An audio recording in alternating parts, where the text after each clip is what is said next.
वक्त की एक और बड़ी खबर आपको बता रहे हैं। सीरिया में इजराइल के एयर स्ट्राइक से पहले बाइडेन ने इजराइल के प्रधानमंत्री से फोन पर बात की थी। इस वक्त की बड़ी खबर आपको बता रहे हैं। सीरिया में इजराइल के इस एयर स्ट्राइक से पहले बाइडेन ने इजराइल के प्रधानमंत्री से फोन पर बात की थी।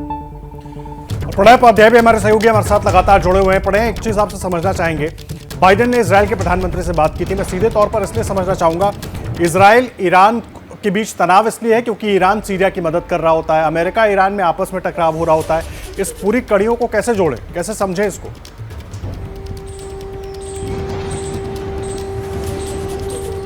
देखिए, काफ़ी समय से ईरान की जो JCPOA, जो कि बाइडेन सरकार के आने के बाद 2015 का वो जो समझौता जो कि JCPOA कहा जाता है, जो कि ईरान की न्यूक्लियर डील कही जाती है, वो बैक बर्नर पर चली गई थी। ट्रंप के पूरे शासनकाल के दौरान ये बैक बर्नर पर रही। बाइडेन सरकार के आने के बाद 2021 के बाद से लगातार उसे रिवाइव करने की कुछ कोशिशें चल रही थी कि किसी तरीके से ईरान के साथ एक समझौते का रास्ता निकल सके इसके अंदर, ताकि ईरान जो है अपना न्यूक्लियर प्रोग्राम को छोड़ दे, IAEA ऑब्जर्वेशंस जो हैं उनको स्वीकार कर ले, और इस चीज़ को लेकर एक मामला चल रहा है। स्वाभाविक रूप से ईरान के पास अगर किसी भी तरह से न्यूक्लियर क्षमता आती है तो उसको लेकर इजराइल की अपनी व्यापक चिंताएं हैं। इस चीज़ को उसने अमेरिका को भी जताया है। राष्ट्रपति बाइडेन की तरफ से भी इस बातचीत के दौरान जो जानकारी निकल के आ रही है, व्हाइट हाउस की तरफ से भी यही कहा गया कि इजराइल को आश्वस्त किया गया है अमेरिका की तरफ से कि किसी भी हालत में ईरान को न्यूक्लियर पावर स्टेट नहीं बनने दिया जाएगा। ये एक बड़ी चिंता है। दूसरी बात, ईरान का जो बढ़ता हुआ व्यापक नेटवर्क है, जिस तरीके से शिया स्टेट्स में, जिस आपने देखा कि किस तरीके से ईरान के प्रभाव को लेकर इराक के अंदर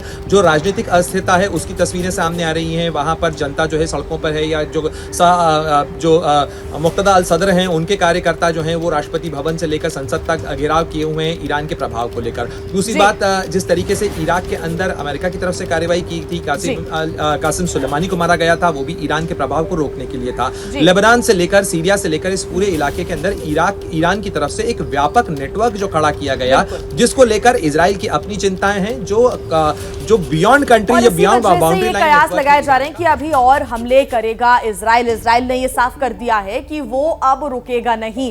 हालांकि इसके बाद और क्या कदम इजराइल की तरफ से उठाए जाते हैं, इस पर भी हमारी नजर रहेगी। ईरानी और सीरियाई मीडिया की तरफ से क्या दावे किए गए हैं वो आइए हम आपको बता रहे हैं। ईरानी मीडिया का दावा है कि ईरानी विमान की लैंडिंग रोकने के लिए अटैक किया गया है। सीरियाई मीडिया ने कहा है हमले में एयरपोर्ट पर काफी नुकसान हुआ है। जो सीरिया में 2 एयरपोर्ट पर हमले हुए उसमें काफी नुकसान एयरपोर्ट में हुआ है। इजराइल ने एलेप्पो एयरपोर्ट को निशाना बनाया है। ईरानी मीडिया का यह दावा है। सीरियाई मीडिया का कहना है कि एयरपोर्ट पर एयर डिफेंस सिस्टम एक्टिव हुआ और उसके बाद जो मिसाइल है उनको रोकने की भी कोशिश की गई। ईरानी मीडिया का दावा है कि इजरायली विमान ने दमस्कस एयरपोर्ट पर भी बमबारी की।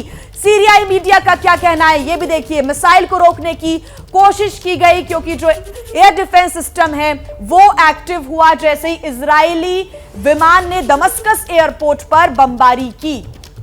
तो बिल्कुल जी आए, तो इस हमले से जुड़ी हुई बड़ी बातें आप दर्शकों के साथ साझा कर रही थी। अभिषेक उपाध्याय और प्रणय उपाध्याय लगातार हमारे साथ जुड़े हुए हैं। अभिषेक, किस तरह से आपने बताया था कि अलेप्पो एयरपोर्ट पर जुलाई 2021 में से पहले हमला हुआ था, एक बार फिर टारगेट बनाया गया है। जो ईरान है अपने बड़े हथियारों को ले जाने के लिए इससे पहले भी सीरिया के इन एयरपोर्ट्स का इस्तेमाल करता रहा है, और अब जो इस एयर स्ट्राइक का होना सीधे तौर पर एक बड़ा मैसेज देने की कोशिश की गई है इजराइल की ओर से। बिल्कुल बड़ा मैसेज देने की कोशिश की गई है, और ध्यान देने वाली बात यह है कि ये कंटिन्यूटी में चल रहा है। लगातार इजराइल अटैक कर रहा है, और मैंने जैसे आपको बताया कि कुछ दिनों पहले ही, शायद 3 से 4 दिन पहले, जो पश्चिमी सीरिया है वहां पर एक आर्म डिपो उड़ा दिया था। उसमें करीब 1000 प्रिसीजन गाइडेड मिसाइल थी। वहां के ईरान की जो रेवोल्यूशनरी गार्ड फोर्सेज है वो बाकायदा इसको सुपरवाइज कर रही थी।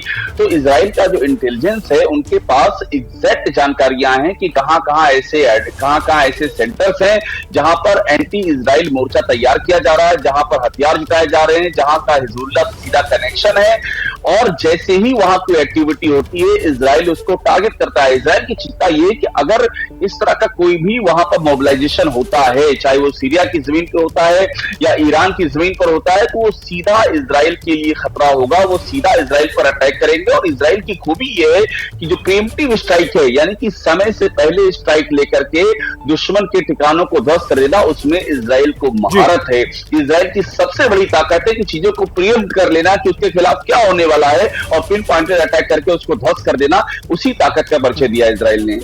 फिलहाल के लिए बहुत धन्यवाद आपका अभिषेक, प्रणय, आप दोनों का। लेकिन आप दोनों नजर बनाकर रखिएगा, बड़ा डेवलपमेंट है और लगातार आगे भी एबीपी न्यूज पर अपने दर्शकों तक इससे जुड़ा हर अपडेट हम पहुंचाते रहेंगे। जैसे ही घड़ी का काटा दोपहर 2:30 पे आए, बबीता जी का दिल सास बहू साजिश के लिए मचल जाए। और ये है इनकी बहू, पूरे दिन ऑफिस की टेंशन हो जाए गॉन जब ये करें अपना फेवरेट शो फ्री टाइम पे ऑन। इनकी तरह आप भी देखिए अपना फेवरेट शो अपने टाइम पर और डाउनलोड कीजिए एबीपी लाइव ऐप अपने स्मार्ट टीवी पर।